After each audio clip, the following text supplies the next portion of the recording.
Bah, c'est quand tu veux là. Bonjour, donc Bonjour. vous nous disiez que c'était votre deuxième voyage en Martinique, Deuxième séjour, ouais, c'est deuxième séjour. Qu'est-ce qui vous plaît dans cette destination?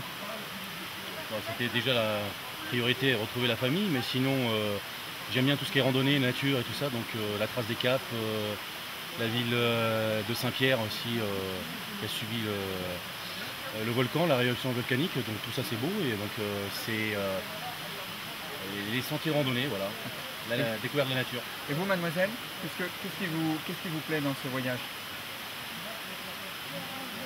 Les randonnées, la nature. Les plages. Est-ce qu'il y a des choses des choses ou des activités ou des paysages, des choses qui vous étonnent dans ce voyage? Alors, je suis militaire donc je voyage pas mal, donc j'ai fait l'île de la Réunion, c'est beaucoup plus beau au niveau randonnée qu'ici, mais il y a quand même pas mal de belles choses ici. Vous avez découvert des choses que vous n'imaginiez pas? Presqu'île de la Caravelle, très très beau le sentier de randonnée. La grande page des Salines, donc au sud de l'île, très très beau aussi. Et concernant l'accueil par les Martiniquais, les infrastructures, qu'est-ce que vous en pensez? Qu'est-ce que, selon vous, qu'est-ce qui devrait être du travail? Il y a du travail encore à faire. Qu'est-ce qu'il faudra améliorer par exemple?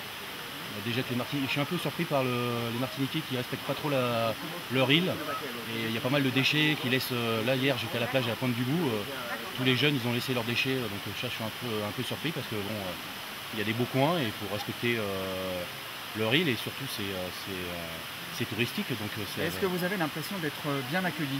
Non, pas spécialement. Non. Pourquoi? Je sais pas. Qu'est-ce qui vous étonne dans l'accueil? C'est les regards un peu agressifs, un peu méchants. Voilà, donc bon, c'est fini, hein, le temps de l'esclavage et tout ça. On est venu ici pour découvrir leur île, leur nature. Bon, est-ce que vous reviendriez avec plaisir?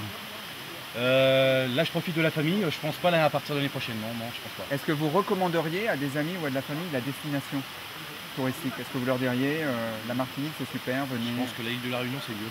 D'accord. Beaucoup mieux. Merci beaucoup. Voilà. Tu me dis. Allez, ça tourne. Bonjour, c'est votre premier séjour en Martinique? Deuxième. Le deuxième séjour. Qu'est-ce qui vous plaît dans cette destination touristique? Pourquoi vous êtes revenu? Parce qu'on avait envie de passer des vacances pour voir comment c'était Pierre et Vacances.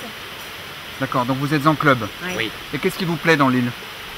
Le côté sauvage. Le côté sauvage. Oui. Qu'est-ce que vous pratiquez comme activité? Vous faites de la randonnée?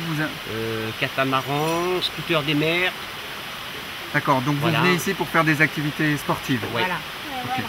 Est-ce qu'il y a des choses qui vous ont surpris dans votre voyage ou qui vous ont déplu? Déplu, c'est que c'est pas très très propre sur les plages. Oui. Voilà. Sinon, non, il n'y a rien à dire. Est-ce que vous avez l'impression d'être bien accueilli? Oui. Oui. Donc dans votre hôtel, vous êtes bien accueilli, dans les Ouais, très restaurants bien, Oui, oui. ils sont sympas. Ouais. Oui. Les gens sont sympas. Oui. D'accord. Est-ce que vous, quand vous rentrerez en France, vous recommanderiez à des amis de voyager? Bien sûr. Ah, oui. Et vous reviendriez? Oui. En Martinique, Oui, vous reviendriez Ouais, peut-être oui, l'année oui. prochaine. Peut-être pas l'année prochaine, mais on reviendra. Ok. Eh bien, merci beaucoup. Je vous en prie. Au revoir. Le tourisme Alors, est... qu'est-ce que vous pensez du... Ouais, alors le problème c'est que vous êtes plus vraiment touriste dans votre île. Si, mais je reste toujours touriste parce que moi je ne vis pas ici, donc je viens tous les ans, donc je viens en vacances. Non, ce que je me rends compte là-bas, parce que bon, comme je viens en France, c'est que les gens connaissent mal la Martinique.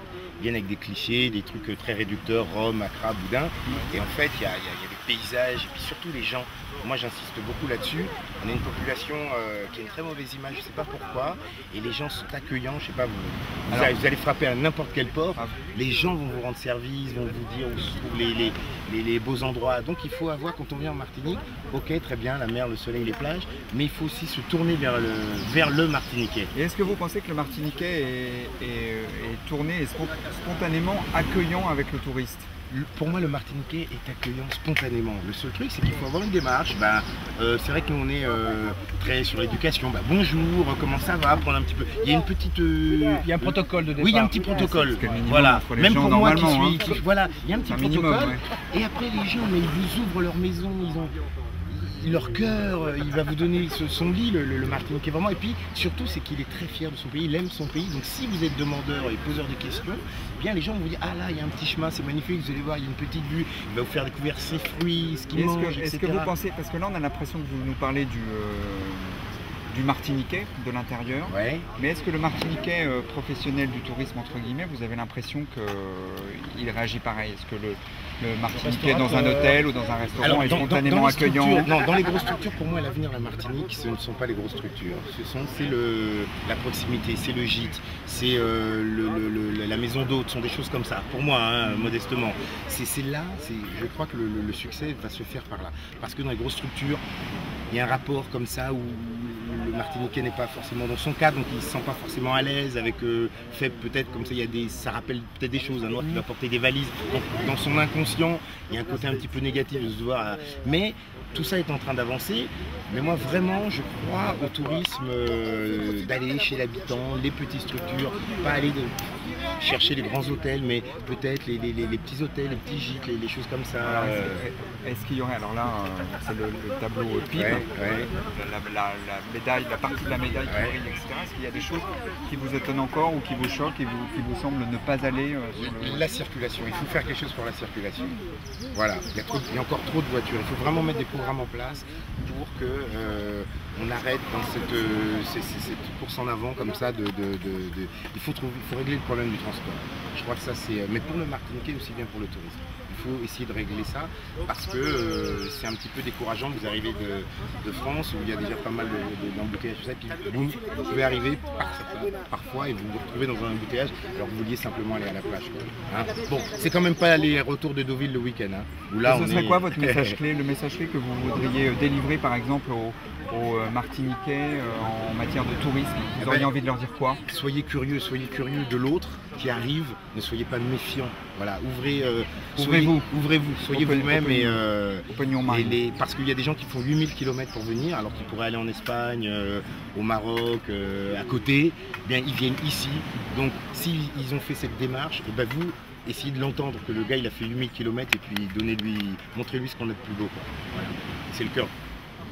Super. Ok, Tchébet, pas molli. Ça veut dire quoi, Tchébet, pas molli? Tenez bon, ne mollissez pas. Parce que voilà. Ils sont déjà fiers. Voilà. Alors, est-ce qu'ils ont conscience qu'ils sont sur un véritable joyau, un bijou par rapport à ce qui se fait dans le monde, par rapport au reste du monde? Ben non, pas forcément. Ben voilà. Pas forcément. Et ça, ils sont fiers de leur île, mais ils savent pas qu'elle peut être valorisée. Ils savent pas à quel point ils ont eu. Je crois qu'en Martinique, on aime avoir la rétribution directe. C'est-à-dire que le mec qui bosse dans un grand complexe hôtelier, dont le patron est blanc, machin, gros truc, tu vois, c'est un consortium d'investisseurs européens et tout. Le mec, et le petit Antillais qui fait son petit truc, machin, son petit site touristique, lui il va y aller. Parce qu'il sait que ça vient tout de suite dans sa poche, entre guillemets. On voit qu'il a une réponse immédiate, les gens. Vous voyez, moi je crois beaucoup à ça. Pour moi, c'est la seule solution. Sinon, les grosses structures, sinon oui, bon, alors tu crées un gros truc, machin, les gens ils viennent, ils connaissent pas la Martinique, c'est pas la Martinique ça. Et là du coup tu te retrouves en compétition avec la République Dominicaine, le Maroc, tout ça, parce elle n'est pas là la différence. Tu vas pas te faire 8000 bandes pour te mettre sur un carré de plage et pas bouger. Donc là, bon, les amis, j'ai encore du boulot. Merci beaucoup. Parce que je fais comme vous, hein, j'essaye de mettre l'île en avant, de raconter mes petites histoires. A bientôt, bonne condition. Ciao. Il reste encore des grandes histoires à raconter, on compte sur toi, c'est ça? Ouais, vous allez voir. Je suis martiniquais, alors je vais tolérer toujours que les gens sortent d'ailleurs et puis viennent font. Non, moi je dis non. Je dis non. Il faut que je m'investisse chez moi. C'est à vous de le faire. Mais absolument que c'est à moi de le faire. Parce qu'en fait, vous ne viendrez pas faire pour moi. Vous allez venir faire pour vous. Oui. Absolument. Et on se rend compte que les choses partent comme ça. Le pays part aux mains des gens. Quand je regarde, beaucoup de personnes rentrent et achètent des propriétés, des terrains ici. Donc, alors, le Martiniquais ne comprend pas qu'il faille arrêter ce truc-là. Il ne comprend pas qu'il se met en danger par rapport à ce truc-là. Quand comment je vais dire, quand la terre part aux mains des étrangers, moi je deviens quoi dans mon pays? Je deviens un étranger dans mon pays. Quel support que j'ai, quel papier que j'ai pour dire, oui, bien ça c'est à moi. Et tu ne vas pas, je suis chez moi. Donc, qu'est-ce que vous auriez envie de dire dans ces cas-là aux Martiniquais? Quel message de mobilisation vous auriez envie de... Moi, ce que j'ai envie de dire au Martiniquais, j'ai envie de lui dire, assieds-toi et puis réfléchis. Réfléchis, rends-toi compte que nous sommes là en 2010 et que finalement, jusqu'en 2010, tu n'as jamais rien fait. Donc réfléchis à ce que tu pourrais apporter donc, à ton pays, à la pierre que tu pourrais mettre en place, à ce que tu pourrais faire parce que tu es un pays, tu as un, comment je vais dire, tu as un paradis, ce paradis-là. Oui, une pépite, un paradis. Mais tu as un paradis, finalement, tu as le temps qui est de ta partie, tu as tout. Tu as la mer, tu as la montagne, tu as la campagne, tu as l'air, tu as tout ça. Et en plus, ton pays, tu peux le travailler. Au niveau de l'agriculture, tu peux le développer. Au niveau de l'agriculture, tu peux arriver à l'autosuffisance alimentaire et non accepter toutes ces choses-là qui reviennent de l'extérieur. Donc, assieds-toi, réfléchis. Et puis, dis que tu peux pas ôter quelque chose à ton pays. Est-ce qu'il y a des gens qui le disent aux Martiniquais, ça? Parce qu'on a l'impression de l'entendre comme ça, ponctuellement dans la rue. Mais est-ce qu'il y a des gens qui le relaient? Laissez-moi vous dire, vous voyez à mon niveau, bon, quand j'ai à discuter avec des jeunes, je leur dis, vous savez ce qui se passe. Moi, je me rends compte, au niveau de la Martinique, on a une école maritime et aquacole qui se trouve à Trinité. Je me rends compte que dans cette école, il y a possibilité de faire des stages qualifiants. Donc, de pouvoir travailler dans les métiers de la mer. Je me rends compte que en fait, les gens ne s'intéressent pas à ce qui se passe. Et ce dont je me rends compte encore, parce que je suis allé une fois, qu'est-ce que j'apprends? Beaucoup de personnes sortent de l'extérieur, parce que comme c'est plus facile de faire les formations ici, donc ils les font ici et puis ils repartent. Moi je dis, mais le Martiniquais, mais qu'est-ce qui vous arrive? Mais réveillez-vous, réveillez-vous. Bon, moi je le dis à mon niveau, à ceux qui veulent l'entendre. Maintenant, je le dis, si vous ne voulez pas le faire, ça c'est votre problème. Mais moi, je sais ce que j'ai envie et ce que je peux faire. Donc je le fais, c'est tout. Et du point de vue touristique, qu'est-ce que vous pensez aujourd'hui de la situation? Du point de vue touristique, aujourd'hui, je dis que c'est grave, monsieur. C'est grave parce que, en fait, la Martinique est en train de perdre. Elle perd cette manne financière qu'apporte le tourisme. Parce qu'en fait, quand je regarde encore... Quand je regarde à côté dans la Caraïbe anglophone, où ils n'ont aucune subvention, où ils n'ont aucune aide, aucun RMI, aucun RSTA, rien du tout. Donc ces gens-là savent que s'ils ne se mettent pas au travail et s'ils ne chérissent pas le touriste, eh bien le touriste, qu'est-ce qu'il va faire? Il va migrer ailleurs. Hein. Parce qu'en fait, ce sont des gens qui prennent des dispositions, qui font des sacrifices. Parce que pour venir dans le pays de quelqu'un, il a fallu faire des sacrifices. Vous ne venez pas comme ça, vous ne décidez pas du jour au lendemain à venir chez quelqu'un, à venir visiter son pays, à venir connaître les gens, discuter avec eux, connaître leur cuisine, leur culture. Donc il a fallu faire des sacrifices. Donc faire des efforts, quand je viens chez vous, la moindre des choses c'est de me recevoir. C'est de me recevoir et puis de me montrer ce que vous êtes capable de faire et ce que je peux, comment je vais dire, apprendre. Il faut qu'il y ait un échange, mais s'il n'y a pas ça, comme je disais tout à l'heure, en fait finalement, sans qu'il va avoir cette assistance au niveau des gens, sans qu'à la fin du mois, ils vont attendre au 6 du mois, aller à la poste, pour voir si le virement est fait, tant que ce sera ça, eh bien, le Martiniquais il aura des difficultés à se réveiller dans son pays. Donc il faut arrêter ce genre de choses-là. La solution pour vous, c'est d'arrêter des dettes. Mais oui, il faut arrêter ça, monsieur. Mais oui, il faut arrêter. Parce que, laissez-moi vous dire, ce matin, je suis venu, on a parlé de cyclone et tout. Mais quelque part, j'ai eu l'occasion de vendre déjà du miel.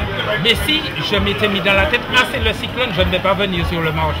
Ce que j'ai gagné ce matin, je l'aurais eu, je ne l'aurais pas eu. Mais il a fallu que je fasse ces efforts-là. Et puis finalement, il faut mériter, il faut aussi mériter les choses. Donc les choses n'arrivent pas comme ça. Il n'y a plus de manne qui tombe du ciel et ça c'est fini. Hein. Donc moi je pense qu'il faille arrêter ce genre de choses. Est-ce que vous pensez que du point de vue touristique toujours, oui, il y a des efforts qui commencent à se faire sentir? Est-ce que vous sentez des choses? Il y a des efforts qui se font, mais si les efforts se font au niveau simplement d'association ou simplement du côté du comité martiniquais du tourisme et que le Martiniquais lui-même, le citoyen lambda, ne se dit pas bon et bien voilà, je peux faire telle chose pour le tourisme, je peux faire telle chose, eh bien qu'est-ce qui va, ça va donner quoi?